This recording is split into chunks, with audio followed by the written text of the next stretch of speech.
Hello everyone, my name is Shambhavi. Hope you all are doing well.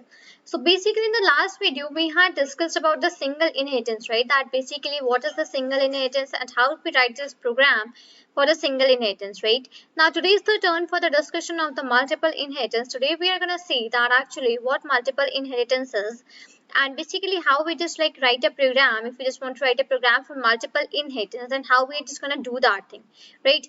So these are the things that we are going to follow today. So let's get started here. So basically here we are just discussing these topics under the topic that is classes, right? That is object-oriented programming language. So if we are just discussing this topic under the classes, so basically what I just need to do is that whenever I just need to do inheritance, so for that I just need to declare a class, right? Let's say my class name is flower. Okay, let's say this is the class that I have made and it is a flower, right? I would just come down to the inside the flower class and here I would just make a function. Let's say my function name is category. Fine, let's category is the name of my function and I will just put the brackets and the self has automatically be passed here because I am declaring a function inside my class, right? So in that case self has automatically been passed here. Now what next I do I have? So I can add a print statement inside this function that is category and let's say I would just write that let's say I would just write it is a sunflower. Okay, it is a sunflower. Okay, right, this is sentence which I have just written here and I will just come out of my function and even out of my class, right? Till now I had just made a class and that class is actually my flower class. Okay, after that I had made a function inside that class and it is category. Okay, inside that function I simply printed a statement that is it is a sunflower. Now coming on to the next procedure, I would again declare one class. Let's say now that class is let's say my plant class. Okay, I would again put the colon, come on to the next line, define a function here. Let's say I would just write here the function as type. Okay, let's say type and self has automatically been passed here and I would simply add my print statement here. Print and basically in the bracket let's say I would be writing that this, okay, just let me quickly write it correctly. This is a, let's say, small plant. Okay, this is a small plant. Fine. Now basically what I can just do here now, I would be just applying my technique for doing out the multiple inheritance. So basically what I just mean from multiple inheritance. So I can see a class having the properties of two or more than two classes is called a multiple inheritance. When we inherit a class, okay, sorry, when we inherit two or more than classes, okay, two or more classes into a single class, so that is called as multiple inheritance. So I would just write out a definition here as well that when we inherit, okay, that I would just simply write when we inherit two or more classes into a, and I would just put again a hash here, into a single class, that is known as multiple and then inheritance. Fine. This is the definition that we have here for the multiple inheritance, and that is that when we inherit two or more classes into a single class, that is called as multiple inheritance, right? So here basically what I have? So I have two classes here, right? One is my flower class and another is my plant class. Now the next thing that I'm just going to do here is that I'm just going to declare one more class, and inside that class I'm just going to inherit this flower and the plant class. Let me show you that thing. So let's say I just declared a class. Let's say the name for the class is purchaser. Fine. And in the bracket, I would just inherit my both of the classes. First one is my plant class and second one is my flower class. Right. So this step which I had just written right now on the line number 11. Okay, let me come down here. This step is actually called as multiple inheritance. Okay, this is the line where I have performed the multiple inheritance.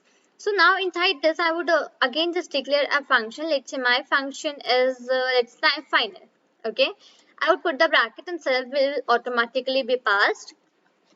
Then inside the print statement, basically what I would be just doing, I'd be writing that let's say I want flower as well as plant. Okay, I want flower as well as plant.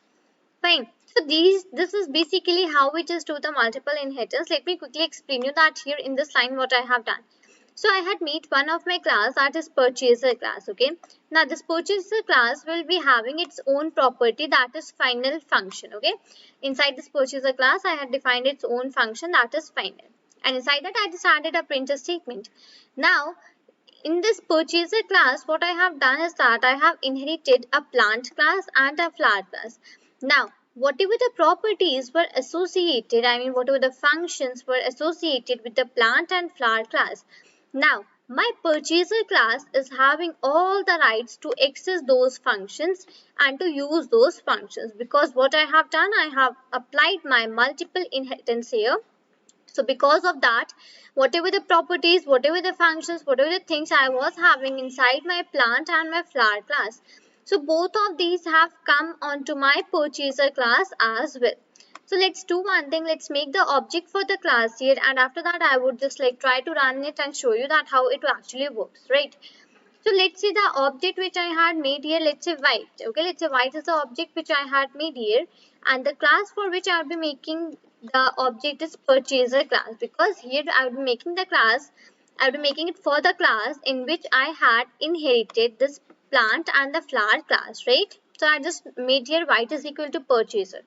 Now with the help of my object for my class, that is purchaser, I would just write the object here, that is white, and I would try to access the type, and I would try to access all the three functions, so that for category, type and final. Okay, so on the first line it would be here as category, then coming on to the next line it would be white dot final, and basically at the last line it would be white dot, and here it would be type, right? So these are the three functions, and now I would just run my program here once again for a while, and let's show you. So see, now basically here what output I am getting the first output as it is a sunflower. After that I am getting I want flower as well as plant, and this is a small plant. Let me just like decrease it a little bit and show you that basically is this all the things which I like got here as an output, are they matching to the real program or not? So what I had just used here, the first one I had used here is category, then final, and then type. Go on to the category. Right, so flower is the class in which I am having the category as a function, and inside this it is written as it is a sunflower, right? Okay, after category I had used final. So purchaser class, inside this class I had the final function, and inside this it is written I want flower as well as plant. Yes, that also I got. And at the third I had written type, right? So type was a function which was declared inside the plant class, right? So inside that it was written this is a small plant. Right, so these are the like functions which we had like used right now. We had accessed all of these functions using the object of the purchaser class, and all this was possible because I have inherited the plant and the flower class into the purchaser class. If I haven't done this thing, if I haven't like applied this procedure, then basically it will show me errors. It will not execute. Let me show you. Let me just quickly like erase out these brackets. Okay, and now I would just run out my program here. See, basically it is giving me some error, and that it is that purchaser object has no attribute category, right? So we cannot now access the functions which I have inside the flower class and inside the plant class. So if you just want to use out both of those, then what we just need to do is that we just need to call out the just inherit the flower and the plant class here. Okay, now here one more concept comes, that if all the functions, like the functions which I had made here, if all of the functions are having the same name, okay, for the all the name which we are having basically here, all of them, if they have the same name, same function name, okay, then what will happen? So let me just do one thing. Let me change these two functions to the name as type, which is already declared. Okay, this all type is already we are having in the purchaser class. Okay, in the plant class we are having, so I would just make it to purchaser for type. Now the case is that all the three classes which we had made here, all the three classes are having their name of the function as same. Right, now if I just like try to remove this, and if I just try to write a white dot type, and now if I just run it, so now have a look that basically what output will I be getting? I'll be getting that I want flower as well as plant. Now why I am just getting this answer? Because two other are also having the same name, but why only one? Because Now the control of the program, the execution of the program will run from the downside, it will go from the down till above. So as soon as it go to my class purchaser, because this was the first class which is present from the downside, right? It gone to my purchaser class, and inside my purchaser class it found a function, and that is type, right? It found that function that was type. So inside that type, it simply found that it was written that I want flower as well as plant.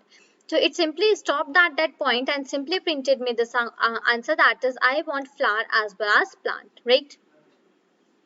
So this is the whole concept which comes under the multiple inheritance topic, right? I have just explained you that basically when we inherit two or more classes into a single class, that is basically called as multiple inheritance. After that, I have declared the classes, made the functions, and in line number 11, this place I had just applied the multiple inheritance and even showed you the examples, right? So this is all for this video. Till then, thank you and take care.